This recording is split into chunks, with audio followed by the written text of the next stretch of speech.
Louie French. Thank you, Madam Deputy Speaker, and I would also like to place on record my kind of thanks and the courageousness that you've shown in demonstrating your personal family experience. We've heard a lot about how this shouldn't be a political debate, Madam Deputy Speaker, today, but I'm afraid it is very much a political choices that have been made. And London highlights what Labour can do in power. Not my words, Madam Deputy Speaker, but those of the Labour leader in a rare moment of consistency. And for once, I can agree with him. Just look at the regional crime data, and specifically our capital city, London, where the only PC Londoners are likely to come across is political correctness. The two areas where knife crime has risen the most, London and the West Midlands, both are areas which have a Labour Police and Crime Commissioner in charge. If you take these Labour-controlled areas out of the national figures, knife crime would have actually fallen across the country last year, proving yet again that the shadow front bench really needs to get its own house in order before preaching to others in this place. Tough on crime and tough on the causes of crime. Empty words that we have heard Labour politician after Labour politician parrot out for the last 30 years. But when in power, those words could not be further from reality, from the pound shop Blairites. And for all the playground politics of this place, we must remember that these failures have real-life consequences for both the victims of crime and our communities. Growing up in Bexley and one of London's suburbs, life was always relatively safe, with Bexley consistently ranked in the top 5 of London's safest boroughs. Issues such as knife crime and gang crime were viewed as a distant inner-city issue, which many families, including my own, thought they had left behind when they chose a better life for their children in Conservative-run Bexley. But fast forward to today, and while Conservative-run Bexley is still one of the safest boroughs in London, with approximately a 1/3 lower crime rate than the rest of London, fears about knife and gang crime on our doorsteps are very real. Madam Deputy Speaker, several serious incidents have tragically taken place in recent months in my constituency, and my thoughts remain with all those families and those across London that have lost loved ones.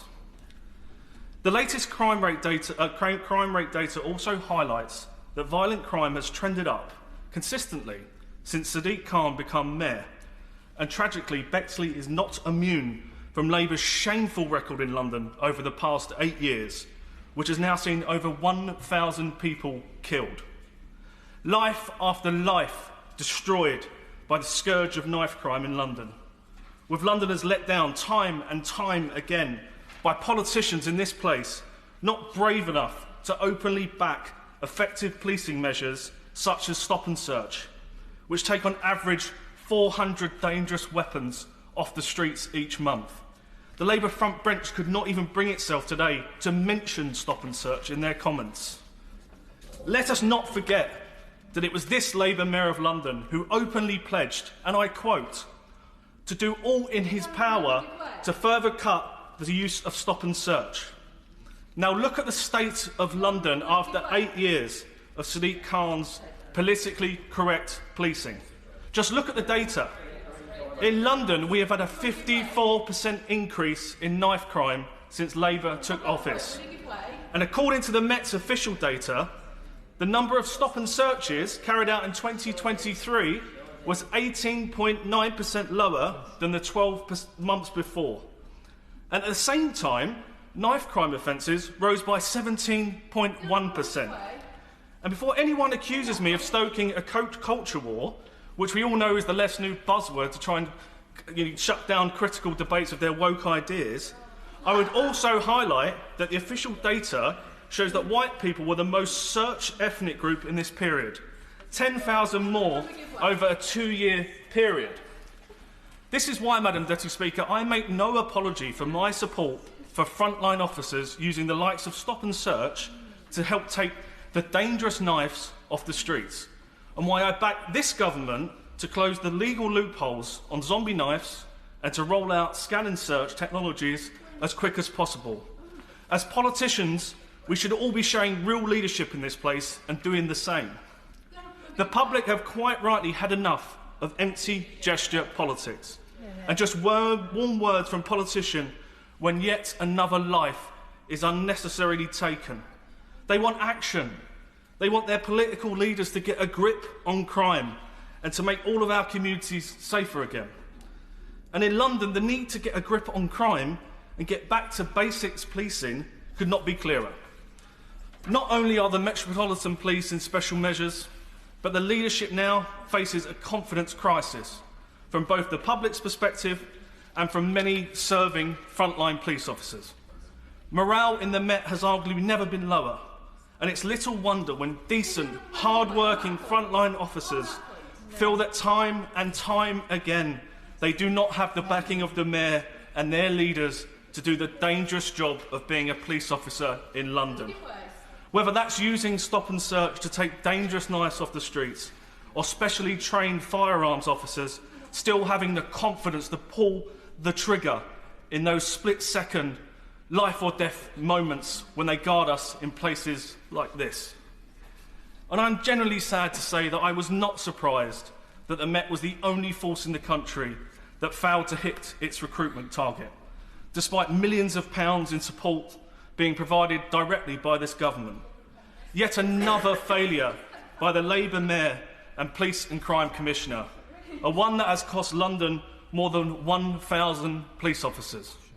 1,000 extra police officers who could be walking the beat, actually attending burglaries, or helping to stop what feels like a never-ending rise in knife crime.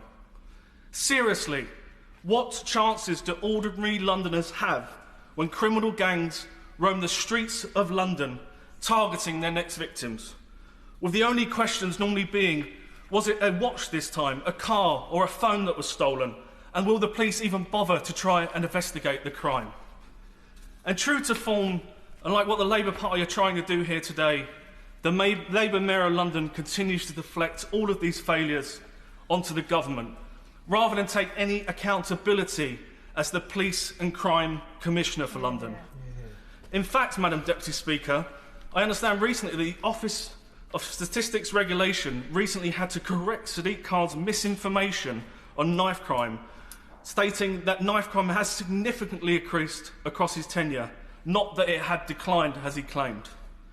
Quick to plead poverty at every opportunity, but he always manages to find money for his mates or to waste on his latest pet projects rather than more funding for frontline policing. All paid for, of course, from the wallets of ordinary Londoners, including a staggering £200 increase in the Mayor's share of his council tax and his continued hammering of motorists across London. And look at how he spends taxpayers' hard-earned money. £30 million for his union mates despite a record number of strikes. £29.5 million on additional staffing costs, including a 57% rise in the Mayor's office costs and a 33% rise in press office spending. And let's not forget the £10 million for Met officers to learn what colour their personalities are. Now, I don't know, Madam Deputy Speaker, what colour my personality is. But what I do know from my experience of life is that when you see red ahead, you should follow the warning signs and stop. And when it comes to crime and transport, the great British public should look very closely at the sorry state of our capital city to see the big, bright red warning sign highlighting what to expect if another left-wing human rights London lawyer was ever in charge of our United Kingdom. As the leader of the opposition has said himself, London highlights what Labour can do in power. With taxes up 70%, London now officially the slowest city in the world to drive. That's if your car hasn't been stolen already. And more than 1,000 people tragically killed under this Labour Mayor. A Labour-run United Kingdom, Madam Deputy Speaker, is a scary prospect indeed.